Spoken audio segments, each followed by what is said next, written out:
ರಾಜ್ಯಾದ್ಯಂತ ಪ್ರವಾಸವನ್ನು ಕೈಗೊಂಡಿದೆ.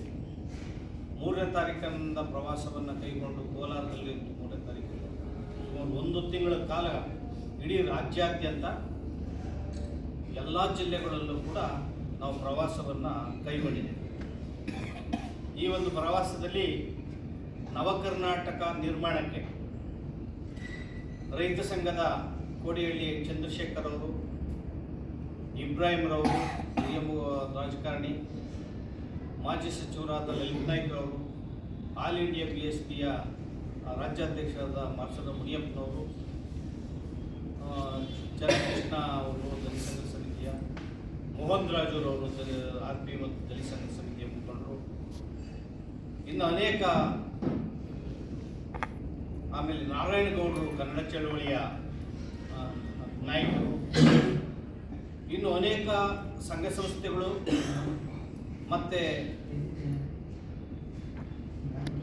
ಈ ನಾಡಿನಲ್ಲಿ ಒಳಿತು ಬಯಸ್ತಕ್ಕಂಥ ಅನೇಕ ಕೆಲವು ಪಕ್ಷಗಳು ಎಲ್ಲ ಒಟ್ಟಿಗೆ ಸೇರಿ ನಾವು ಒಂದು ಸಮನ್ವಯವಾಗಿ ಒಂದು ಹೊಸ ರಾಜಕೀಯ ಶಕ್ತಿಯನ್ನು, ರಾಜ್ಯದಲ್ಲಿ 3ನೇ ಶಕ್ತಿಯನ್ನು ಹುಟ್ಟಾಕಬೇಕು ಅಂತ ಹೇಳಿ ಹೊರಟಿದ್ದು.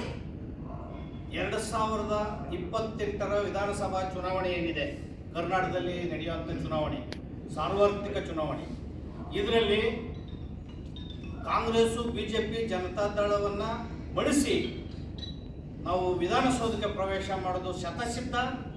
ಅದಕ್ಕೆ ಜನ ಆಶೀರ್ವಾದ ಮಾಡಿದ್ದಾರೆ. ಅದಕ್ಕೋಸ್ಕರ ನಾವು ಚುನಾವಣೆವರೆಗೂ ಕೂಡ ವಿರಮಿಸ್ದಂಗೆ ಇಡೀ ರಾಜ್ಯಾದ್ಯಂತ ಪ್ರವಾಸವನ್ನು ಕೈಗೊಂಡು ಒಂದು ಹೊಸ ರಾಜಕೀಯ ಕ್ರಾಂತಿಯನ್ನು ಹುಟ್ಟಾಕಬೇಕು ಅಂತ ಹೇಳಿ ಈಗಾಗಲೇ ಅನೇಕ ಸಭೆ ಸಮಾರಂಭಗಳು ನಡೆದಿದೆ. ಏನು ಸ್ವತಂತ್ರ ನಂತರ ಕಾಂಗ್ರೆಸ್ 65 ವರ್ಷಗಳ ಕಾಲ ಆಡಳಿತ ಮಾಡಿದೆ ದೇಶದಲ್ಲಿ.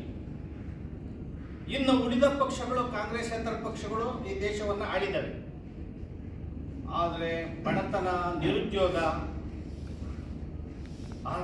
ಅಸಮಾನತೆ, ಹಸಿವು, ಅಸ್ಪೃಶ್ಯತೆ ನಿಂತ ನೀರಾಗಿದೆ. ಇದರಲ್ಲಿ ಬದಲಾವಣೆ ತರುವಂತಹ ಯಾವುದೇ ಒಂದು ಕ್ರಮವನ್ನು ಆಳಿದ ರಾಜ್ಯಗಳನ್ನು ಆಳಿದಂತಹ ಅಥವಾ ದೇಶವನ್ನು ಆಳಿದಂತಹ ಪಕ್ಷಗಳು ಬದಲಾವಣೆಯನ್ನು ತರಲಿಲ್ಲ. ಆದರೆ ಅದರ ಬದಲಾಗಿ ತೀವ್ರ ಭ್ರಷ್ಟಾಚಾರ, ಸ್ವಜನ ಪಕ್ಷಪಾತ, ಮತ್ತೆ ಈ ದೇಶದಲ್ಲಿ ಬಡವರು, ರೈತರು, SC ST OBC, ಧಾರ್ಮಿಕ ಅಲ್ಪಸಂಖ್ಯಾತರು, ಕೂಲಿ ಕಾರ್ಮಿಕರ ಪರವಾಗಿ ಅವರ ಬದುಕು ಬವಣೆಯನ್ನು ಹಸನು ಮಾಡುವಂಥ ಕೆಲಸಗಳನ್ನು ಈ ಪಕ್ಷಗಳು ಮಾಡಲಿಲ್ಲ. ಆದ್ದರಿಂದ ಇಂತಹ ಒಂದು ಕ್ರಾಂತಿಕಾರಕ ಬದಲಾವಣೆಯನ್ನು ತರಬೇಕು. ಪ್ರಜಾಪ್ರಭುತ್ವದಲ್ಲಿ ಸಂವಿಧಾನದ ಜಾರಿ ಮಾಡುವಂಥ ಕೆಲಸಗಳನ್ನು ಯಾವುದೇ ಪಕ್ಷಗಳು ಮಾಡದೇ ಇದ್ದರಿಂದ ಸಂವಿಧಾನ ಸಂಪೂರ್ಣ ಜಾರಿ ಮಾಡೋದಕ್ಕೆ ನಾವು ಶತಸಿದ್ಧ ಆಗಿದ್ದೇವೆ. ಜೊತೆಗೆ ನಮ್ಮೊಟ್ಟಿಗೆ ರೈತರು ಪಾಲ್ಗೊಳ್ಳಬೇಕು. ರೈತರು ಈ ದೇಶವನ್ನು ಆಳಬೇಕಾಗಿದೆ, ಯುವಕರು ಈ ದೇಶವನ್ನು ಆಳಬೇಕಾಗಿದೆ, ಮಹಿಳೆಯರು ಪ್ರಜಾಪ್ರಭುತ್ವದ ಅಧಿಕಾರದಲ್ಲಿ ಪಾಲ್ಗೊಳ್ಳಬೇಕಾಗಿದೆ. ಆ ಕಾರಣದಿಂದ ನಾವು ಎಲ್ಲ ಸಮಾನ ಮನಸ್ಕರು ಒಂದಾಗಿ ಒಂದು ದೊಡ್ಡ ರಾಜಕೀಯ ತೀರ್ಮಾನವನ್ನು ಕೈಗೊಂಡಿದ್ದೇವೆ ರಾಜ್ಯದಲ್ಲಿ. ಇಂತಹ ತೀರ್ಮಾನಗಳು ಇಂದಿನ ದಿನಗಳಲ್ಲಿ ಅನೇಕ ಜನರು ಮಾಡಿದ್ದಾರೆ. ನಮಗೆ ಮಾದರಿಯಾಗಿ B. ಕೃಷ್ಣಪ್ಪನವರು ತೋರಿಸಿದ್ದಾರೆ. ಕಾಂಚೀರಾಮ್ರವರು 4 ಸಾರಿ ಉತ್ತರ ಪ್ರದೇಶದಲ್ಲಿ ಆಡಳಿತವನ್ನು ಮಾಡಿ ತೋರಿಸಿದ್ದಾರೆ. ಈ ದೇಶದಲ್ಲಿ ಪರಿಶಿಷ್ಟ ಜಾತಿಯವರು 27% ಇದ್ದಾರೆ. ರೈತರು 54% ರೈತ ಕುಟುಂಬಗಳು ಈ ದೇಶದಲ್ಲಿದ್ದಾವೆ. 85% ಈ ದೇಶದಲ್ಲಿ SC ST OBC, ಧಾರ್ಮಿಕ ಅಲ್ಪಸಂಖ್ಯಾತರು, ಕೂಲಿ ಕಾರ್ಮಿಕರು ಇದೆ. ಇವ್ರ ಮತಗಳನ್ನು ಈ ಪಕ್ಷಕ್ಕೆ ಹಾಕಿಕೊಂಡ್ರೆ ಸಾಕಾಗಿದೆ. ಯಾವುದೇ ಹಣ, ಅಧಿಕಾರ, ಹಣ, ಜನಬಲ, ತೋಳ್ಬಲ ಏನು ಬೇಕಾಗಿಲ್ಲ. ಆ ಕಾರಣದ ಮತ ಜಾಗೃತಿಯನ್ನು ಮಾಡೋದ್ರೊಟ್ಟಿಗೆ ಒಂದು ಕ್ರಾಂತಿಕಾರಕ ಬದಲಾವಣೆ ತರಬೇಕು ಅಂತ ನಾವು ಹೊರಟಿದ್ದೇವೆ. ಆದರೆ ದೇಶವನ್ನು ಆಳದಂಥ ಕಾಂಗ್ರೆಸ್, BJP ರಾಜ್ಯವನ್ನು ಆಳದಂಥವು ಏನೆಲ್ಲ ಮಾಡೋದು ಅಂತಂದ್ರೆ 15.5 ಲಕ್ಷ ಕೋಟಿ ಕಾರ್ಪೊರೇಟ್ ಕಂಪನಿಗಳ ಶ್ರೀಮಂತರ ಸಾಲವನ್ನು ಮನ್ನಾ ಮಾಡಿದ್ದಾರೆ. 50 ಲಕ್ಷ ಕೋಟಿ ಹಣವನ್ನ ನಾನ್ ಪರ್ಫಾರ್ಮೆನ್ಸ್ ಅಸೆಟ್ ಅಂತೇಳಿ ಶ್ರೀಮಂತರು ಕಾರ್ಪೊರೇಟ್ ಕಂಪನಿಗಳ ಸಾಲವನ್ನ ರೈಟ್ ಅಪ್ ಮಾಡಿದ್ದಾರೆ. ಆದರೆ ಬಡವರ ಪರವಾಗಿ ಒಂದು ಪೆನ್ನು ಪೆನ್ಸಿಲ್ ಮೇಲೆ GST ಹಾಕಿದ್ದಾರೆ, ಪುಸ್ತಕದ ಮೇಲೆ GST ಹಾಕಿದ್ದಾರೆ. ಸಿಲಿಂಡರ್ 400 ರೂಪಾಯಿ ಇದ್ದು 1200 ರೂಪಾಯಿ ಆಗಿದೆ. ಅಡಿಗೆ ಸಿಲಿಂಡರ್ ಎಲ್ಲಾದ್ರ ಮೇಗೂ GST ತೆರಿಗೆಯನ್ನು ಹಾಕಿದ್ದಾರೆ. GST ತೆರಿಗೆಯನ್ನು ಹಾಕೋದ್ರ ಜೊತೆಗೆ ಸುಲಿಗೆ ಮಾಡುವಂತ ಕೆಲಸವನ್ನ ಮಾಡಿ ಚಿನ್ನ, ಬೆಳ್ಳಿ, ವಜ್ರದ ಮೇಲೆ ತೆರಿಗೆಯನ್ನು ಇಳಿಸಿದ್ದಾರೆ. ಕಾರ್ಪೊರೇಟ್ ಕಂಪನಿಗಳ ಮೇಲೆ ತೆರಿಗೆಗಳನ್ನ ಕಡಿಮೆ ಮಾಡಿದ್ದಾರೆ. ಆದರೆ ಬಡವರ ಮೇಲೆ, ರೈತರ ಮೇಲೆ, ದಿನ ಬಳಸುವಂತ ಆಹಾರದ ಮೇಲೆ ತೆರಿಗೆಯನ್ನ ಹಾಕಿದ್ದಾರೆ.